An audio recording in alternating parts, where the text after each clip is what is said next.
গত 16 থেকে 17 বছর আমরা কোনো নির্বাচন দেখিনি, শুধু নির্বাচনের নামে নাটকীয়তা দেখেছি। তো সুতরাং এখন এত নির্বাচন নির্বাচন করার কোনো যৌক্তিকতা নেই।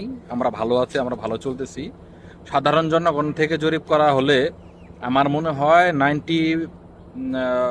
80 থেকে 90% লোকই বলবে যে আমাদের নির্বাচন দরকার নেই, আমরা ভালো আছি।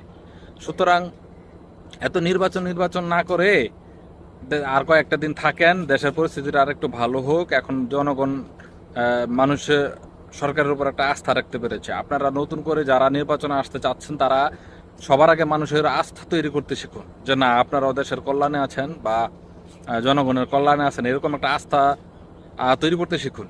ডক্টর ইউনূস তো উনি জনগণের আস্থায় এবং ভালোবাসা নিয়ে দেশ চালাচ্ছেন। তো আপনারা ওনার জায়গাটা দখল করার জন্য অবশ্যই ওনার চাইতে ভালো কিছু করতে হবে বা জনগণের আস্থাটা ওইভাবে তৈরি করতে হবে। তারপর আপনারা নির্বাচন চান, নির্বাচন অবশ্যই আপনারা জয়ী হবেন।